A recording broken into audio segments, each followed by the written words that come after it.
அல்லேலூயா. கர்த்தர் நல்லவர். இந்த நாள்லயும் அருளச்செடியின் ஆசீர்வாதத்தின் வார்த்தையை கேட்டு வருகிற உங்களுக்கு ஆண்டவர் கொடுக்கிற வார்த்தை 128 சங்கீதத்தின் 1வது வசனம். கர்த்தருக்கு பயந்து அவர் வழியில நடக்கிற மனுஷன் பாக்கியவான். இந்த நாள்ல கர்த்தருக்கு பயந்து உங்க வேலைகளை செய்யும் பொழுது இன்னைக்கு பாக்கியவானா இருப்பீங்க. உங்க கையின் பிரயாசத்தை கர்த்தர் ஆசீர்வதிப்பார். நீங்க போகிற இடங்களில கர்த்தர் உங்க கூட வருவா. நீங்க எந்த இடத்துக்கு போனாலும் கர்த்தர் என்னை பார்க்கிறார், கர்த்தர் என் கூட இருக்கிறார், கர்த்தர் என்னை கவனித்துக் கொண்டிருக்கிறார் என்று சொல்லி பயந்து நடப்பீர்கள் என்று சொன்னா இன்னைக்கு நீங்க பாக்கியவானாய் பாக்கியவதியாய் இருப்பீர்கள்.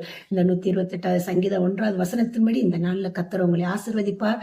நீங்க எதுக்கு பயப்படுறீங்களோ ஆனா கர்த்தருக்கு பயப்படுங்க. கர்த்தருக்கு பயப்படுகிற உங்களை கர்த்தர் இந்த நாள்ல ஆசீர்வதிப்பார், காத்துக் கொள்ளுவார், உங்களுக்கு காரியங்கள்லாம் வாய்க்கும்படி செய்வார். இந்த வசனத்தின்படி உங்களுக்கு ஆசீர்வதிக்க வேண்டும் என்று சொல்லி ஜெபிக்கலாம்.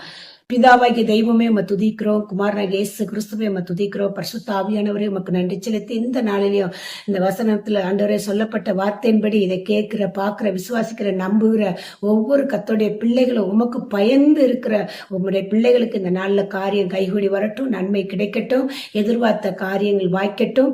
தேவன்தாமே ஆசீர்வதித்து உண்மையாகவே இவர்கள் பாக்கியவான்கள் பாக்கியவதி என்று சொல்லக்கூடிய ஆசீர்வாதம் இந்த நாள்ல இவர்களுக்கு கிடைக்கட்டும் சொல்லி மனத்தாழ்மையோடு இந்த ஜெபத்தை ஏறெடுக்கிறோம். எங்கள் ஜெபங்களும் ஜீவனுள்ள நல்ல பிதாவே, ஆமேன்.